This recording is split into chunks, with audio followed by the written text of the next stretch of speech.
Hello मेरे प्यारे students, आज है 11 अक्टूबर और बिना किसी देरी के आज का करंट अफेयर शुरू करते हैं। पहला क्वेश्चन है, the state of climate services 2021 यानी 2021 वाटर रिपोर्ट जारी करने वाले संस्थान का नाम क्या है? तो इसका सही आंसर होगा WMO। यहाँ पर पहला क्वेश्चन क्या बनता है कि WMO का फुल फॉर्म क्या है? तो ये होगा वर्ल्ड मेटेरोलॉजिकल ऑर्गेनाइजेशन, ये याद रखिएगा।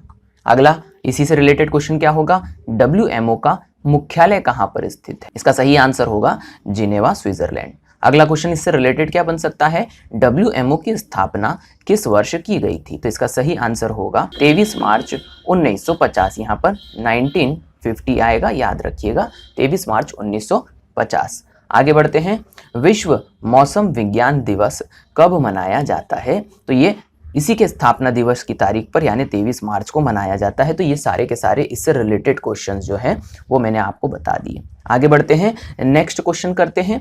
अगला प्रश्न है, विश्व मानसिक स्वास्थ्य दिवस किस दिन मनाया जाता है? तो इसका सही आंसर होगा 10 अक्टूबर के दिन ये मनाया जाता है। 10 अक्टूबर याद रखिएगा। इस वर्ष की इससे रिलेटेड क्वेश्चन क्या हो सकता है, इस वर्ष की यानी 2021 की थीम क्या होगी? तो एक असमान दुनिया में मानसिक स्वास्थ्य, इसकी जो होगी वह थीम होगी। फिर से याद रखिएगा, एक असमान दुनिया में मानसिक स्वास्थ्य, यानी कि कोविड-19 के बाद में जो परिस्थितियां बनी है उसमें मानसिक स्वास्थ्य संभाल के रखें लोग, इसी थीम को लेकर के इस बार का विश्व मानसिक स्वास्थ्य दिवस मनाया जा रहा है। अगला क्वेश्चन है, हेलीबोर्न सर्वे टेक्नोलॉजी का संबंध किस चीज से है?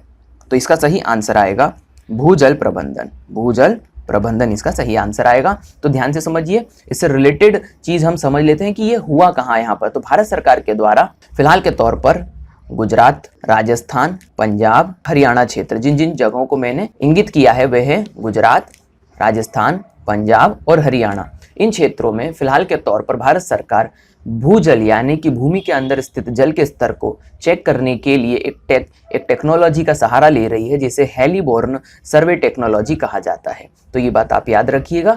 ये जो क्षेत्र है जो मैं बता रहा हूँ, इन क्षेत्रों को शुष्क प्रदेश भी कहा जाता है क्योंकि यहाँ पर सामान्य से कम बारिश होती है। आगे बढ़ते हैं, नेक्स्ट क्वेश्चन करते हैं। अगला प्रश्न है, पाकिस्तान के परमाणु बम के जनक के नाम से कौन जाना जाता है? इसका सही आंसर आएगा अब्दुल कादिर खान। अब्दुल कादिर खान इसका सही आंसर है। इससे रिलेटेड क्वेश्चन क्या बन सकते हैं, भारत के मिसाइल मैन के रूप में कौन जाना जाता है? तो इसका सही आंसर आएगा हमारे प्यारे डॉक्टर APJ अब्दुल कलाम जी जो हैं ये जाने जाते हैं मिसाइल मैन के नाम से, याद रखिएगा। अगला प्रश्न इससे रिलेटेड क्या बन सकता है, भारत के 11वें राष्ट्रपति का पूरा नाम क्या है? तो घुमा के क्वेश्चन दिया गया है। भारत के 11वें राष्ट्रपति का पूरा नाम है डॉक्टर अबुल पाकिर जैनालाब्दीन अब्दुल कलाम, यानी कि डॉक्टर APJ अब्दुल कलाम ये भारत के 11वें राष्ट्रपति थे, ये बात याद रखिएगा। एक और रिलेटेड क्वेश्चन क्या बन सकता है, जनता के राष्ट्रपति के रूप में किसे जाना जाता है? तो इसका सही आंसर फिर से वही आएगा, डॉक्टर APJ अब्दुल कलाम को जनता के राष्ट्रपति के रूप में जाना जाता है। नेक्स्ट क्वेश्चन करते हैं। नेक्स्ट क्वेश्चन क्या है, भौतिकी में वर्ष 2021 के लिए नोबेल पुरस्कार किसे दिया गया है?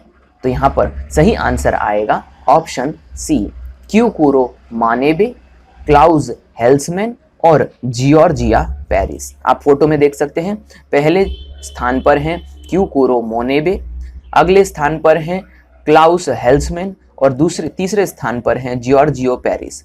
इन्हें भौतिकी में अच्छा काम करने के लिए इस 2021 का नोबेल पुरस्कार दिया गया है। इससे रिलेटेड क्वेश्चन क्या हो सकते हैं, भौतिकी में नोबेल पुरस्कार प्राप्त करने वाले पहले भारतीय व्यक्ति कौन थे? तो इसका सही आंसर आएगा डॉक्टर चंद्रशेखर वेंकट रमन, यानी डॉक्टर CV रमन। अगला इससे रिलेटेड क्वेश्चन, किस वर्ष इन्हें यह नोबेल पुरस्कार दिया गया था? तो वर्ष 1930 में इन्हें यह नोबेल पुरस्कार दिया गया था। किस कारण से दिया गया था यदि ये पूछा जाता है, ध्यान से समझिएगा, तो रमन प्रभाव के कारण दिया गया था। इसी से रिलेटेड एक और क्वेश्चन मैंने ब्रैकेट में लिखा है, रमन प्रभाव क्या है? रमन प्रभाव यानी डॉक्टर चंद्रशेखर वेंकट रमन ने प्रकाश के प्रकीर्णन सिद्धांत के ऊपर काम किया और उन्होंने यह सिद्धांत प्रतिपादित किया, जिसके आधार पर उन्हीं के नाम पर रमन प्रभाव इसे नाम दिया गया। तो मैं उम्मीद करता हूं कि ये सारे क्वेश्चन आपको याद हो गए होंगे। अंत में मैं एक छोटा सा टेस्ट जैसे कि हर बार लेता हूं, इसलिए ध्यान रखिएगा, सारे क्वेश्चनों को फिर से एक बार रिवाइज करेंगे। आगे बढ़ते हैं। अगला, ताइवान के राष्ट्रपति का नाम क्या है? इस नाम को याद रखिएगा फिलहाल के तौर पर, क्योंकि फिलहाल के तौर पर ये क्षेत्र जो है, जो हम अभी मैप में देख रहे हैं, ये रहा छोटा सा देश ताइवान और ये रहा चाइना। चाइना और ताइवान के बीच में अभी तनाव की स्थिति बनी हुई है।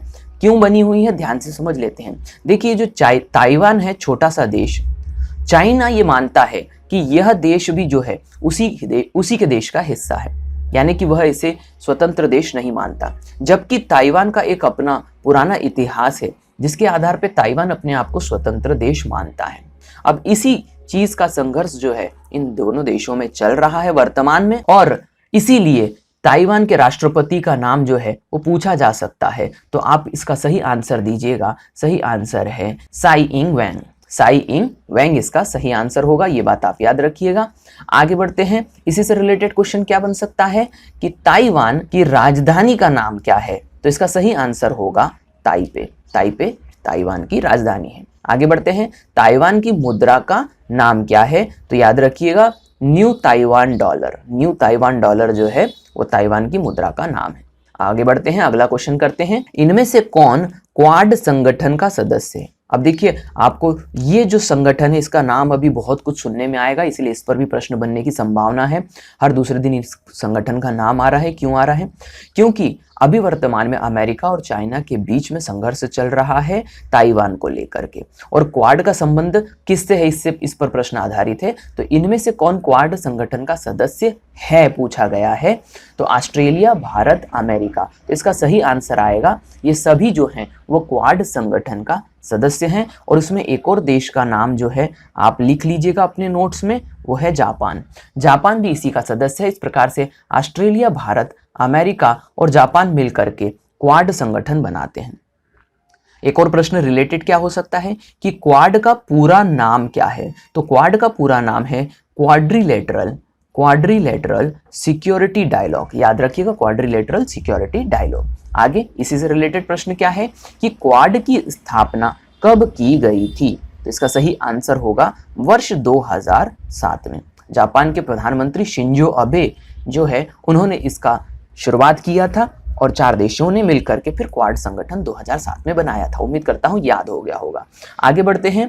अगला है प्रश्न, हाल ही में Reliance new energy solar limited द्वारा China national blue star company limited को कितने रुपए की बोली लगा करके खरीद लिया गया है? तो इसका सही आंसर आएगा ऑप्शन बी, यानी कि 771 मिलियन डॉलर की। अब आप ये विचार करें कि इतनी बड़ी कंपनी को इतने बड़े प्राइस पर क्यों खरीद लिया गया भारतीय कंपनी के द्वारा? तो उसका जवाब छुपा हुआ है रिलेटेड क्वेश्चन में। रिलेटेड क्वेश्चन क्या आ सकता है इस पर कि भारत सरकार द्वारा वर्ष 2022 तक कितने गीगावाट रिन्यूएबल एनर्जी का उत्पादन लक्ष्य रखा गया है? तो इसका सही आंसर आएगा 175, यानी 175 गीगावाट बिजली यहाँ पर भारत सरकार लक्ष्य लेकर के चल रही है। रिन्यूएबल एनर्जी यानी वे ऊर्जा जो कि फिर से पुनर्ऊर्जित हो जाती है, जैसे कि सूर्य के द्वारा प्राप्त सोलर ऊर्जा, पवन के द्वारा प्राप्त पवन ऊर्जा, ये सारी की सारी रिन्यूएबल एनर्जी है। और भारत चाहता है कि अलग अलग सेक्टर की रिन्यूएबल एनर्जी कुल मिलाकर के 175 गीगावाट तक वह हासिल कर ले वर्ष 2022 तक का, याद रखिएगा। इसी लक्ष्य को आधार रखते हुए Reliance new energy solar limited company ने इस बड़ी कंपनी को खरीदा है। इसी से रिलेटेड एक और क्वेश्चन क्या बन सकता है वर्तमान में भारत के पावर एंड रिन्यूएबल एनर्जी विभाग के मंत्री का नाम क्या है? तो उनका सही आंसर होगा राजकुमार सिंह। याद रखिएगा, राजकुमार सिंह। आगे बढ़ते हैं, अगले क्वेश्चन को करते हैं। अगला प्रश्न है, विश्व की पहली डीएनए आधारित कोरोना वैक्सीन किसके द्वारा बनाई गई है? इस प्रश्न का उत्तर सही होगा जाइडस कैडिला। क्या आंसर आएगा इसका? जाइडस कैडिला। याद रखिएगा। अब ध्यान से समझिए ये क्यों अभी चर्चा में है। जाइडस कैडिला कि डीएनए आधारित वैक्सीन किस उम्र तक के बच्चों को लगाई जा सकती है, ये इसका मूल प्रश्न का आने का संभावना रहेगा। तो 12 वर्ष से लेकर के 18 वर्ष तक की उम्र के बच्चे जाइडस कैडिला की यह वैक्सीन लगवा सकते हैं, जो कि कोविड-19 के बचाव के लिए होगी। आगे बढ़ते हैं, अगला क्वेश्चन करते हैं। हाल ही में मार्टिन जे शेरविन का निधन हो गया, वे किस क्षेत्र से संबंध रखते थे? तो इसका सही आंसर आएगा शोध, यानी कि परमाणु ऊर्जा और परमाणु बम पर इनका जो शोध है इसके आधार पर ये जाने जाते थे। वर्तमान में इनका निधन हो गया है। अमेरिका से ये संबंध रखते थे। आगे बढ़ते हैं और फटाफट इन 10 क्वेश्चन का तेजी से रिवीजन कर लेते हैं ताकि अभी के अभी हमें पूरा करंट अफेयर आज का याद हो। तो पहला प्रश्न फिर से देख लेते हैं। The state of climate services 2021 water report जारी करने वाली संस्था का नाम क्या है? विचार करिए। WMO। उम्मीद करता हूं सही जवाब दिया होगा। आगे बढ़ते हैं, अगला है विश्व मानसिक स्वास्थ्य दिवस कब मनाया जाता है? इसका सही आंसर होगा 10 अक्टूबर। उम्मीद करता हूं आपने ये भी सही लगाया होगा। हेलीबॉर्न सर्वे टेक्नोलॉजी का संबंध किससे है? इसका सही आंसर आएगा भूजल प्रबंधन से। सही लगाया होगा। अगला प्रश्न है, पाकिस्तान के परमाणु बम के जनक के नाम से कौन जाना जाता है? तो इसका सही आंसर है अब्दुल कादिर खान। अब्दुल कादिर खान। आगे बढ़ते हैं, अगला प्रश्न है, भौतिकी में वर्ष 2021 के लिए नोबेल पुरस्कार किसे दिया गया है? तो इसका सही आंसर आएगा ऑप्शन सी, क्यूकुरो मानेबे, क्लाउजेस हेल्समैन और जियोर्जिया पेरिस। उम्मीद करता हूं ये भी आपने सही विचार किया होगा। आगे बढ़ते हैं, अगला प्रश्न है, ताइवान के वर्तमान राष्ट्रपति का नाम क्या है? सही आंसर है ताई इंग वेन। आगे बढ़ते हैं, अगला क्वेश्चन है, इनमें से कौन क्वाड संगठन का सदस्य है? तो इसका सही आंसर आएगा, ये सभी मैंने अभी बताया था। और इसके साथ एक और देश का नाम सोचने की कोशिश करिए। सही सोचा आपने, जापान। जापान इसका अगला सदस्य है। 4 सदस्य हो गए। अगला प्रश्न है, हाल ही में Reliance blue energy solar limited द्वारा China national blue star company limited को खरीदा गया, बोली कितने की लगाई गई? इसका सही आंसर होगा 771 मिलियन डॉलर। आगे बढ़ते हैं, अगला प्रश्न है, विश्व की पहली डीएनए आधारित कोरोना वैक्सीन किसके द्वारा बनाई गई है? तो इसका सही आंसर आएगा जाइडस कैडिला। अंतिम प्रश्न है, हाल ही में मार्टिन जे शेरविन का निधन हो गया, वे किस क्षेत्र से संबंध रखते थे?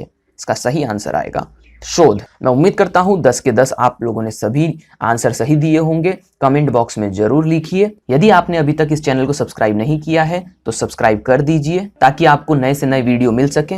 बहुत सारे ट्रिकी जीके वीडियोस प्लेलिस्ट में आपको मिल जाएंगे जिससे आपको बहुत मदद मिलेगी। तो स्वस्थ रहिए, मस्त रहिए। मिलते हैं नेक्स्ट वीडियो में।